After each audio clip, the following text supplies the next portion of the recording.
Assalamualaikum warahmatullahi wabarakatuh. Kembali lagi di channel Berita Mistis. Untuk kisah kali ini masih melanjutkan dari kisah yang sebelumnya, yaitu sebuah kisah yang ditulis oleh Dio Seta. Kisah yang berjudul Sinden Pengabdi Setan. Sebelum kita masuk ke ceritanya, tekan dulu tombol like video ini dan jangan lupa tekan juga tombol subscribe channel ini dan nyalakan juga lonceng notifikasinya agar tidak ketinggalan cerita-cerita baru dari channel ini. Dan bagi teman-teman yang ingin membaca langsung atau ingin membaca koleksi lain dari tulisannya Kak Dio Seta, nanti silahkan saja kunjungi linknya yang nanti akan saya sertakan di kolom deskripsi. Dan seperti apa untuk kelanjutan kisah ini? Langsung saja kita simak berikut ini.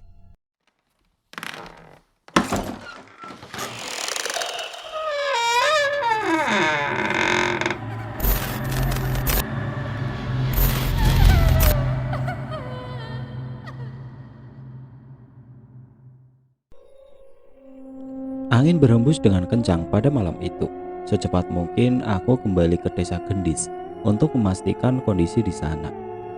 Suasana terlalu tenang di sana, sepertinya warga sudah mulai beristirahat. Hanya satu tempat yang terlihat masih ada aktivitas saat itu, balai desa. Mungkin warga dan keluarga jenazah masih berjaga di sana untuk menghindari hal yang tidak diinginkan. Beruntung, Mas Jatmiko masih bisa kami temui di sana. Kami segera mengistirahatkan Pak Pram, ayah Gendis di balai desa, agar segera mendapatkan perawatan dari mereka yang masih berada di sana. Pak Pram, apa yang terjadi? Tanya Jatmiko yang masih setengah menahan kantuknya. Nanti akan kami ceritakan. Yang penting, di mana Bajurip? Tanyaku. Mas Jatmiko melihat ke arah sekitar. Ia menatap ke sebuah tikar yang sudah kosong dengan bekas seseorang yang menidurinya. Tadi Bajurip di sini, ucap Jatmiko dengan wajah yang kebingungan. Kita cari Nan, dia pasti merencanakan sesuatu, ucap Cahyo. Jatmiko terlihat bingung melihat kepanikan kami. Kami pun menceritakan tentang kejadian semalam saat Bajurip menjadi pengikut sinden pengabdi setan itu dan mencoba membunuh ayah Gendis untuk membuktikan kesetiaannya. Maksudnya sinden yang mengutuk desa ini bukan hanya Nyai Lindri? Tanya Jatmiko. Benar, kejadian Nyai Lindri berhubungan dengan sejarah kelam desa ini. Sekarang yang terpenting, kita mencari Bajurip dulu sebelum ia mencelakai warga desa, balasku. Kami dan beberapa warga yang masih terjaga mengecek setiap rumah di desa. Namun keberadaan Bajurip tidak ditemukan. Yang kami bisa saat ini hanyalah meminta warga untuk menutup pintu rapat-rapat dan memberi informasi bila melihat kemunculan Bajurip. Aku melihat waktu saat ini menunjukkan pukul 3 pagi. Kami pun memilih untuk istirahat di balai desa sambil berjaga dari hal-hal yang tidak diinginkan. Gendis pun menemani ayahnya yang juga sedang dirawat di balai desa. Pagi datang, warga sudah disibukkan dengan pemakaman jenazah korban kutukan sinden kemarin. Aku mencari informasi apakah ada petunjuk mengenai keberadaan Bajurip. Namun tidak ada satupun warga yang melihatnya. Apa mungkin yang diincar oleh Bajurip tidak hanya di desa ini? Ucap Cahyo sambil berpikir. Ada benarnya ucapan Cahyo. Bisa jadi Bajurip merencanakan hal lain. Mas Jatmiko, kira-kira apa ada orang lain yang diincar sinden itu selain warga desa? Tanyaku pada Mas Jatmiko. Mas Jatmiko berpikir sebentar. Ia sepertinya teringat akan sesuatu. Pak Baskoro, ia melarikan diri dari desa saat dukun-dukunnya gagal menahan kutukan Nyai Lindri, ucap Jatmiko. Mas Jatmiko tahu Pak Baskoro di mana? Tanyaku. Jatmiko menggeleng. Tidak tahu mas, lagi pula biarin aja kalau orang seperti Baskoro mendapat ganjarannya, ucap Jatmiko dengan wajah yang kesal. Gak begitu mas, sejahat apapun Baskoro, dia tetap manusia, ucap Cahyo. Dia penyebab ini semua mas. Seandainya ia tidak memperlakukan Nyai Lindri dengan seperti itu, kutukan ini tidak akan bangkit. Wajah Jatmiko terlihat geram. Kalau Baskoro mati, lalu apa? Apa kutukan ini selesai? Lalu apa yang terjadi dengan roh Baskoro yang tidak tenang? Bagaimana kalau anggota keluarganya menuntut balas dengan ilmu hitam? Ucap Cahyo yang mulai kesal dengan jawaban Jatmiko. Aku mengerti kekesalan Jatmiko dan menahan emosi Cahyo. Walaupun sebenarnya tidak ada yang salah dengan apa yang dikatakan oleh Cahyo. Mas Jatmiko, kalau sampai Pak Baskoro mati di tangan setan itu, artinya setan itu menang. Keadaan tidak akan menjadi lebih baik. Percayalah, hukuman dari Yang Maha Kuasa lebih bijak daripada apapun, ucapku. Jatmiko masih terlihat kesal, namun sepertinya ia menerima pendapatku. Kemungkinan dia ada di desa sebelah, desa tempat sanggar Ki Joyo Talun berada. Dia pasti meminta pertolongan dari dukun-dukun yang pernah bekerja sama dengan Ki Joyo Talun, ucap Jatmiko yang akhirnya jujur. Cahyo pun segera berdiri mengemasi barang-barangnya. Mas, tolong gambarkan kami arah ke desa itu, ucap Cahyo. Saya antar saja mas, saya ambil motor dulu, balas Mas Jatmiko. Kami menitipkan Pak Pram dan Gendis kepada warga desa yang ada di sana dan menghampiri desa tempat padepokan Ki Joyo Talun berada.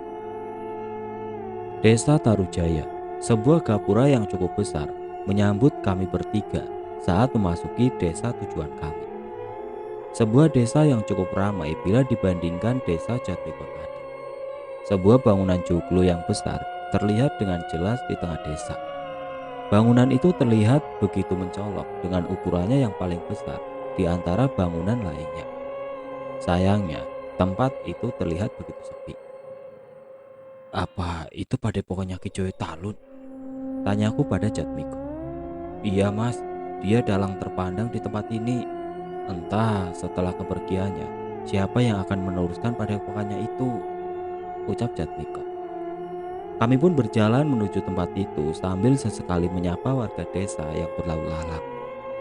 Masih terlihat banyak bendera merah berkibar di beberapa sudut jalan, menandakan baru saja ada yang meninggal di desa itu. Yang menyedihkan sepertinya korbannya cukup banyak. Total ada berapa orang yang meninggal Mas Jatmiko? Tanya Cahyo. Ada 12 orang yang meninggal dalam satu malam. Mereka para anggota pementas Ki Joyo Talun, ucap Jatmiko. Apa ada yang selamat? Tanya. Ada, nanti kita akan bertemu mereka di padepokan, balas Jatmiko. Kami memasuki halaman rumah joglo yang besar dengan ukiran-ukiran kayu mewah menghiasi bangunannya. Cahyo terhenti tepat saat akan memasuki halaman, seolah menyadari sesuatu. Ada sesuatu yang besar bersembunyi di rumah ini, ucap Cahyo. Aku juga menyadarinya. Ada mantra yang mengelilingi bangunan ini.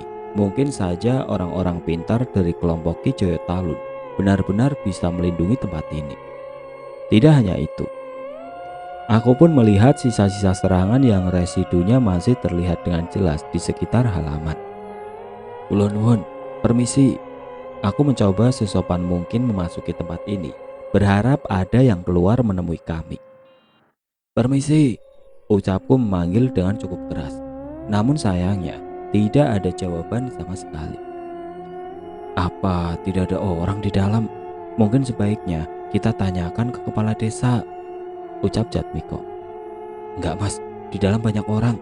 Mereka sedang mengamati kita, jawab Cahyo. Sepertinya Jatmiko bingung dengan jawaban Cahyo.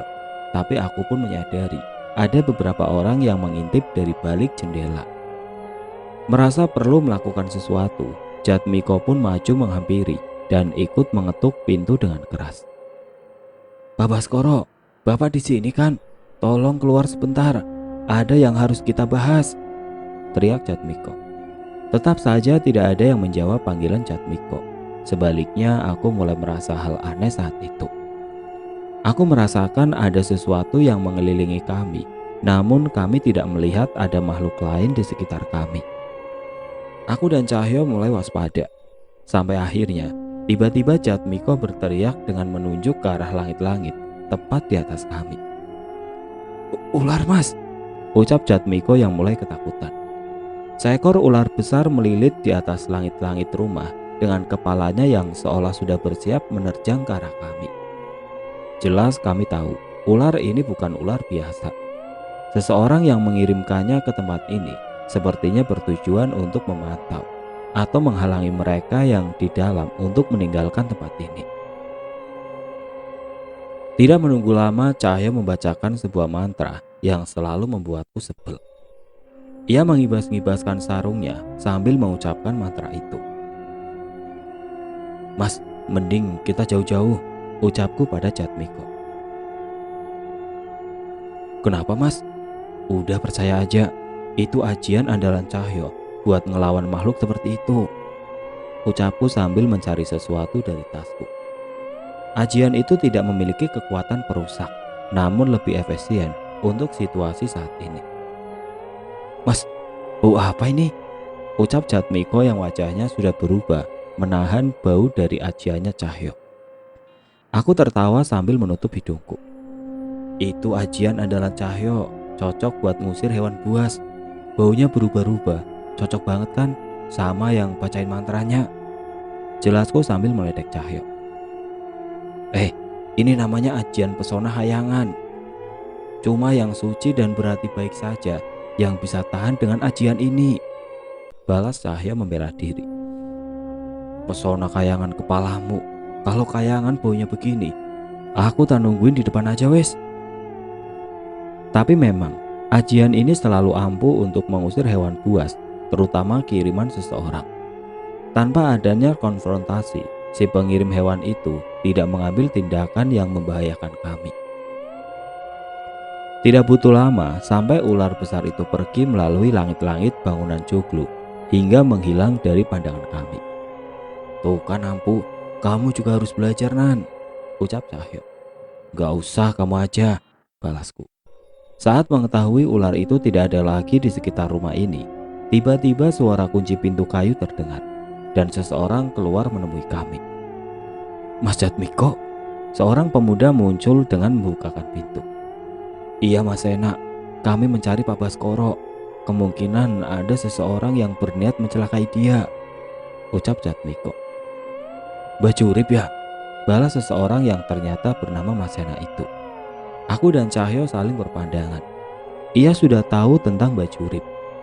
Kami berkesimpulan serangan semalam adalah perbuatan Bajurip yang kesini terlebih dahulu saat kami masih melawan sosok sinden setan itu. Mas Sena menoleh kepada kami dan Mas Jatmiko segera menjelaskan maksud keberadaan kami ke tempat ini. "Benar, Pak Baskoro ada di sini. Mari masuk dulu," ucap Mas Sena. Kami segera masuk ke dalam pendopo joglo besar itu. Isi bangunannya tertata dengan rapi oleh berbagai instrumen gamelan dan peti-peti yang digunakan untuk menyimpan wayang. Dinding-dindingnya pun tidak luput dari hiasan yang terbuat dari kulit hewan. Aroma kemenyan tercium dari berbagai sudut tempat ini. Kami memang sudah tahu sedang ada beberapa orang yang sedang melakukan ritual di rumah ini. Mas Sena mengantarkan kami ke ruangan yang cukup besar di sana. Ada 2 orang dengan pakaian menyerupai dukun dan seorang pria berpakaian rapi dengan wajah yang cemas. Aku menduga dia adalah Pak Baskoro. "Mau apa kalian kemari?" ucapnya tanpa ada sikap ramah sama sekali. "Mohon maaf Pak, kami kesini untuk membantu Pak Baskoro. Bajurip yang sudah menjadi pengikut sinden itu pasti mengincar Pak Baskoro," jelasku. "Kalian tidak usah ikut campur. Kedua dukun ini bisa dengan mudah mengalahkan suruhan sinden itu," ucap Baskoro. Bukannya menjawab, Cahyo malah berkeliling ke kedua dukun itu dan mengintip tungku yang mereka gunakan untuk membakar kemenyan. Yang satu pegangnya kucing hutan, yang satu lumayan pegangannya gagak siluman. Tapi jelas gak mungkin ngalahin Bajurip, apalagi sinden itu. "Wis Nan, kita tinggal aja, kita nonton aja," ucap Cahyo sambil meledek kedua dukun yang mencoba melindungi Baskoro. Jatmiko terlihat heran dengan tingkah Cahyo. Padahal sebelumnya ia tahu bahwa Cahyo yang bersikeras ingin membantu Pak Baskoro. "Kurang ajar, kalian meremehkan mereka," teriak Pak Baskoro tidak terima. "Bapak yang tidak sadar, kedua dukun itu sudah setengah mati gara-gara serangan semalam. Kalau cuma mengandalkan mereka, mending saya bantu warga nyiapin keranda jenazah lagi, ucap Cahyo dengan santai. Bocah sombong, apa yang pegangan kamu sampai berani meremehkan mereka? Tantang Mbak Baskoro. Tangan Cahyo mengangkat satu jarinya ke arah atas. Gusti Allah. Kami pun pergi meninggalkan mereka yang terus sibuk melakukan ritualnya. Mas Sena terus menemani kami. Sepertinya ia juga memiliki sesuatu untuk diceritakan. Ternyata Mas Sena lah yang harusnya secara resmi mewarisi padepokan ini. Namun karena pengalamannya masih kurang dan masih dalam masa berkabung, segala sesuatunya masih dipegang oleh sisa anggota wayang Ki Joyo Talun. Terus mas-masnya gimana setelah ini? Tanya Mas Sena. Kita izin bermalam di sini Mas Sena. Nanti malam pasti ada serangan lagi. Kita baru turun tangan ketika kedua dukun itu sudah tidak berdaya, jawabku. Tapi kalau bisa jangan sampai kedua dukun itu mati Mas, pinta Mas Sena. Dia bercerita kedua dukun itu sebenarnya adalah gembu yang memang bertugas menjaga pemain yang kadang sering mendapat gangguan. Walau seperti itu, pengalamannya masih di atas orang pintar pada umumnya. Pak Baskoro lah yang memaksa mereka untuk menjadi pelindungnya. Mereka sudah seperti saudara saya sendiri, sama seperti anggota yang lain, ucap Mas Sena. Tenang Mas, kami mengerti. Akan kami jalankan amanah Mas Sena, balas Cahyo. Kami menunggu di ruang yang berbeda dengan Pak Baskoro. Mas Sena juga menyambut kami dengan baik, walaupun kami tidak saling kenal sebelumnya. Mas Sena gak curiga sama mereka? Jarang-jarang ada orang asing yang disambut dengan baik seperti ini di padepokan ini, tanya Jatmiko. Saya ingat sama motor Vespa itu Mas, ucapnya. Aku dan Cahyo saling bertatapan. Apa Mas Sena pernah bertemu dengan Cahyo sebelumnya? Waktu saya kecil, saya pernah diantri naik motor Vespa itu waktu di desa Kandimaya, ucapnya. Desa Kandimaya adalah tempat pertama kali aku bertemu dengan Cahyo waktu masih kecil. Dulu desa itu adalah desa penghasil dalang dan pemain wayang pada zamannya. Aku ingat, dulu waktu kecil Pak Lek pamer kepadaku saat menaiki Vespa itu. Namun lambat laun aku diberitahu bahwa Vespa itu adalah milik kepala desa yang dipinjam Pak Lek. Sampai akhirnya Vespa itu diberikan kepada Pak Lek karena sudah sangat membantu desa itu. Mas Sena pernah ke desa Kandimaya? Tanyaku yang mulai tertarik dengan ceritanya. Iya Mas, saya nggak mungkin lupa motor Vespa punya kepala desa Kandimaya dengan motor antik begitu. Dulu Bapak belajar wayang sebentar di sana sebelum berkeliling dan membangun padepokannya sendiri di sini, jelasnya. Aku segera ngacak-ngacak rambut Cahyo. Ada gunanya juga kamu ngerawat si Mbah, ledekku. Wes dibilangin, benda milik orang hebat pasti punya pengalaman hebat, jawabnya sambil mengunyah kacang yang disajikan Mas Sena. Dari ucapannya aku tahu bahwa itu adalah ungkapan kekagumannya pada Pak Lek. Hari itu kami habiskan dengan saling bercerita tentang cerita wayang yang ia pelajari dari desa Kandimaya, hingga beberapa adaptasi wayang yang membawa ayahnya Ki Joyo Talun menjadi dalang yang dipandang. Sayangnya ketenarannya membuatnya menjadi gelap mata. Ia memperistri beberapa sinden hingga mengincar istri sahabatnya Pak Baskoro. Nafsu Ki Joyo Talun bertemu dengan keinginan Baskoro untuk memperistri salah seorang penari di sanggar Ki Joyo Talun, sehingga mereka merencanakan siasat untuk memenuhi nafsunya. Baskoro menuduh Nyai Lindri berselingkuh dengan Ki Joyo Talun dan mengusirnya dari rumah agar ia bisa memperistri penari itu dengan bantuan Ki Joyo Talun.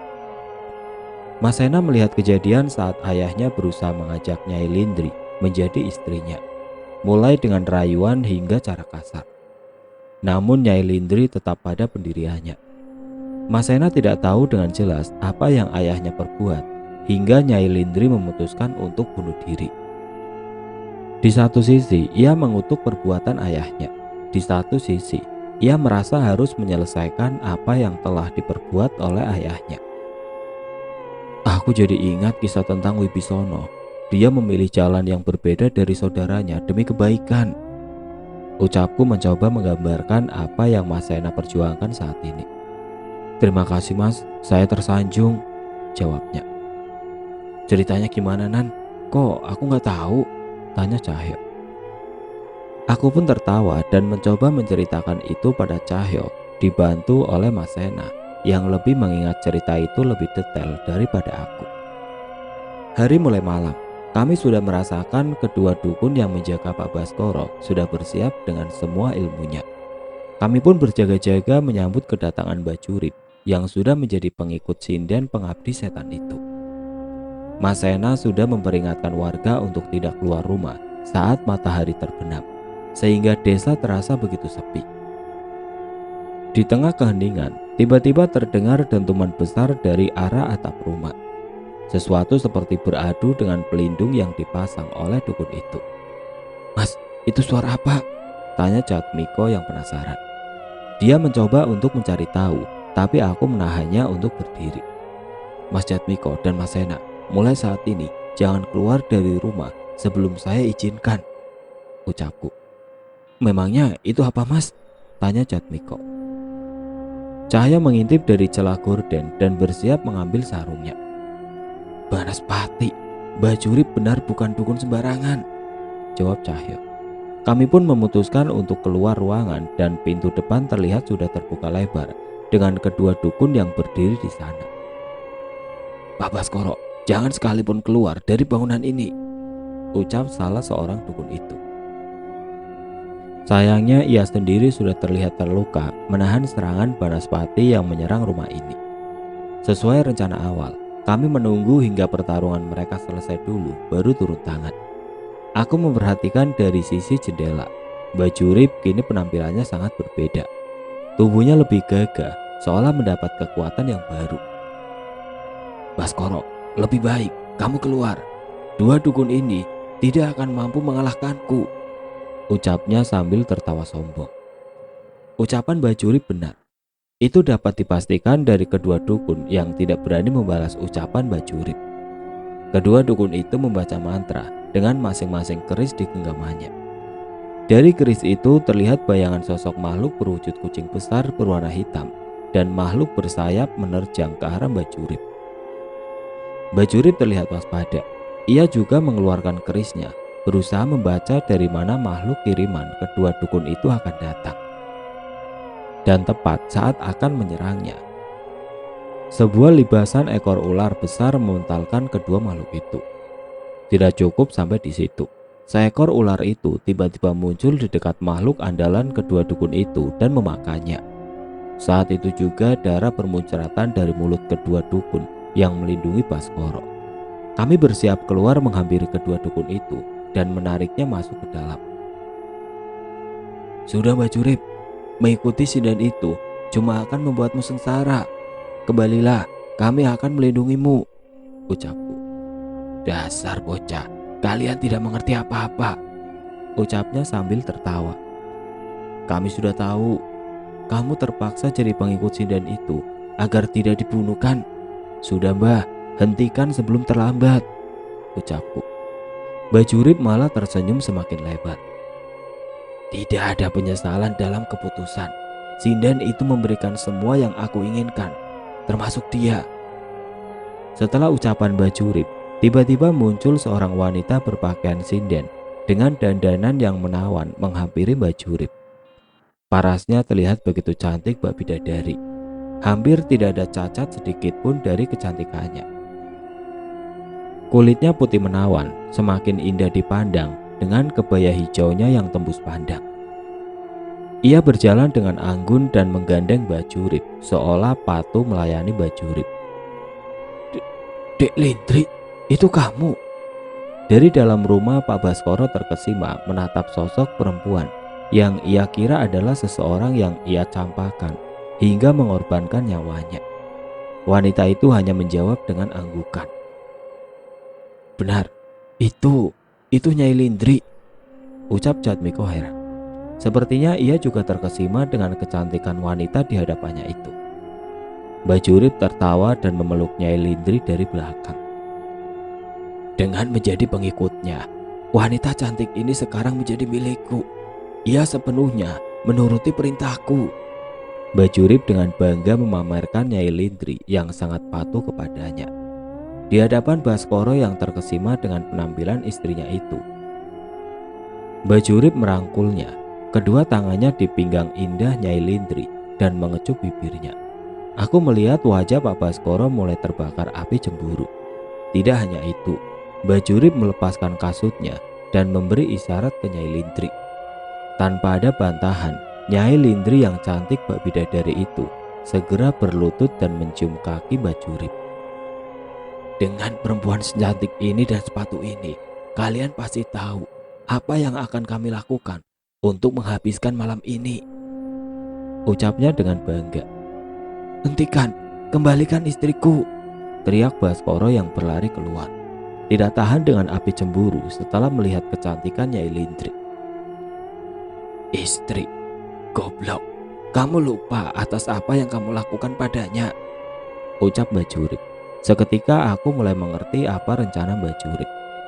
Pak Baskoro, jangan terpengaruh, kembali ke dalam, ucapku. Namun sama sekali tidak dihiraukan olehnya.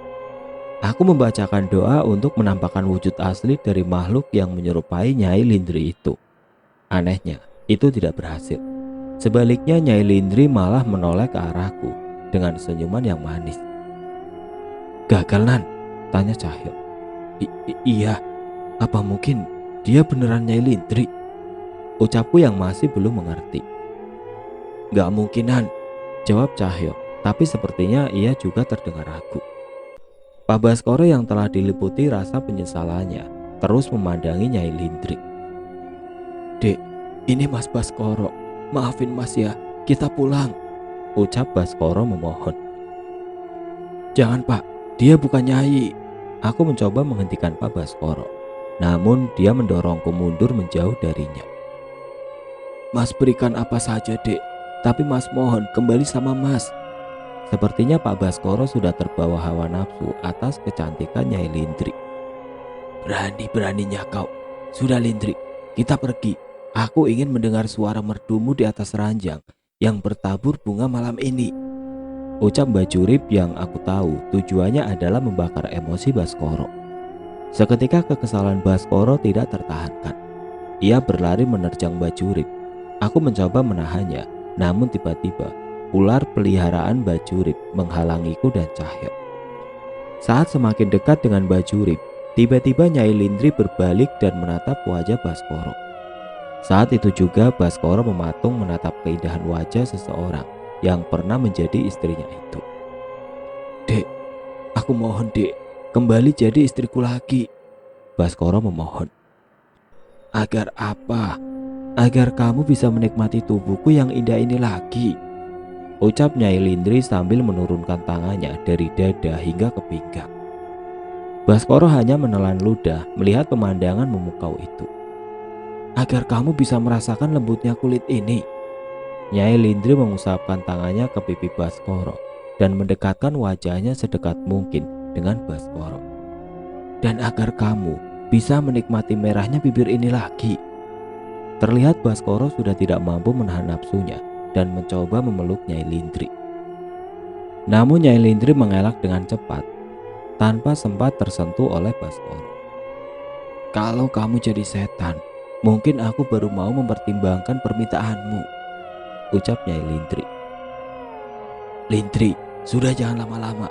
Kita lanjutkan permainan kita tadi siang, ledek Bajurip. Dengan beberapa serangan, Cahyo bisa mengalahkan dengan mudah Ingon berwujud ular yang menghalangi kami, dan kami segera menghampiri Baskoro. Sebelum kami sampai ke sana, sekali lagi Nyai Lindri mendekat ke wajah Baskoro. Besok akan aku ceritakan apa saja yang sudah Bajurip lakukan kepadaku. Wajah Baskoro merah padam, namun Bajurip segera menarik paksa Nyai Lindri dan membacakan sebuah mantra. Seketika, Banas Pati yang dari tadi melayang-layang di atas rumah mendekat dan jatuh di hadapan kami, menimbulkan sebuah ledakan. Beruntung kami berhasil menjaga jarak sehingga tidak ada luka yang berarti. Namun sosok Nyai Lindri dan Bajurip menghilang dari hadapan kami. Kami mengawasi sekitar rumah setelah kejadian itu, tetapi tidak ada tanda-tanda Mbak Jurit akan kembali, sehingga kami memutuskan untuk masuk ke dalam untuk merawat luka-luka kedua dukun yang melindungi Baskoro. Kalian bisa kan membantuku mendapatkan Nyai Lindri lagi? Ucap Baskoro memohon pada kami. Tidak bisa, Pak. Kami sendiri tidak yakin Nyai Lindri itu manusia atau setan, jawabku. Tidak masalah, saya berikan apapun. Jangan sampai Nyai Lindri dinodai dukun brengsek itu, ucap Baskoro yang seperti kehilangan akal sehatnya. Aku dan Cahyo memutuskan untuk membiarkannya dulu hingga tenang sambil mencoba mengobati dua orang dukun yang terluka. Dek Lindri, jangan Dek Lindri. Berkali-kali Baskoro mengucap nama istrinya itu. Ia terus terlihat gelisah, bahkan hingga saat kami memutuskan untuk beristirahat. Kami pun mencoba menenangkannya dan berjanji akan mencari jalan keluar untuk memastikan siapa sosok wanita yang menyerupai Nyai Lindri itu. Aku tidak ingat berapa lama kami tertidur, sampai akhirnya kami terbangun dengan suara seseorang yang menggedor kamar kami. Langit masih gelap, namun aku tahu sebentar lagi subuh akan datang. Seseorang anggota pemain gamelan yang bertugas membersihkan pendopo pagi itu berteriak memanggil siapa saja yang bisa ia temukan. Mas, Pak Baskoro mas, ucapnya. Kami yang terbangun dengan kegaduhan itu segera berlari ke kamar Pak Baskoro. Sesuatu yang tidak kami sangka terlihat di hadapan kami. Pak Baskoro terlihat tergantung di langit-langit dengan seutas tambang yang melilit di lehernya. Sebuah kertas tertinggal di dekatnya. Dek Lindri, membayangkan pun aku tidak sanggup bila mengetahui tubuhmu yang indah dinikmati dukun sialan itu. Sesuai ucapanmu, kalau aku jadi setan, kamu akan kembali padaku kan? Cahyo yang membaca sehelai surat itu merasa kesal dan melemparnya. Kami kalah di pertarungan ini. Goblok, ini orang pikirannya cuma perempuan. Mau sekuat apapun kita, kalau yang kita jagain orang yang otaknya di selangkangan, tetap juga gak bakal bisa selamat. Cahyo terlihat emosi dan memukul dinding kayu kamar itu. Sudah Cahyo, dia sudah gak ada. Kita doakan dulu, ucapku mencoba menenangkannya. Mas Sena dan anggota lainnya membantu menurunkan jasad Pak Baskoro dan merencanakan pemakaman yang layak untuknya. Belum sempat matahari terbit, tiba-tiba jendela kayu di ruangan itu terbanting dengan keras. Terdengar suara alunan suara sinden yang menyanyi di bawah gelapnya langit itu. Itu pemandangan yang mengerikan. Sinden berwajah mengerikan yang kami lihat di pendopo dekat desa Gendis. Memimpin beberapa roh wanita dengan dandanan seperti sinden, namun sebagian sudah berkeriput dan tidak jarang wajahnya sudah menghitam seperti jasad yang sedang berjalan. Salah satu di antara mereka adalah Nyai Lindri yang datang ke tempat ini semalam. Ia berdiri di sebelah sinden yang memimpin itu. Mereka berdiri di sana dengan tersenyum seolah merayakan kematian Baskoro. Dok, satu dendammu pada laki-laki biadab itu sudah terbalaskan. Kini kita tuntaskan dendam kita pada warga desamu, ucap salah seorang sinden yang memimpin itu. Nyai Lindri sedikit menegukkan kakinya, menunduk memberi hormat pada sinden itu. Setelah mereka memalingkan badan dan pergi dari penglihatan kami. Mas Danan, bagaimana ini? Kami bisa mati, ucap Jatmiko ketakutan. Tenang mas, kita cari cara untuk menghentikan sinden itu, ucapku mencoba menenangkan Jatmiko. Tapi kita belum tahu cara menangkal tembang sinden yang hampir membunuh kita kemarin, tambah Cahyo yang juga terlihat khawatir. Mendengar perbincangan kami, Mas Sena mendekat. Mas Danan, Mas Cahyo, ada yang mau saya ceritakan, ucap Mas Sena. Kami mengalihkan perhatian pada Mas Sena.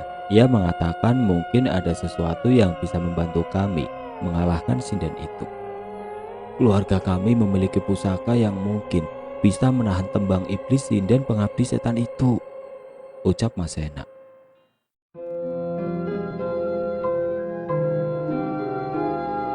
Oke teman-teman, sampai di sini dulu ceritanya. Nantikan kelanjutan kisah ini di video berikutnya.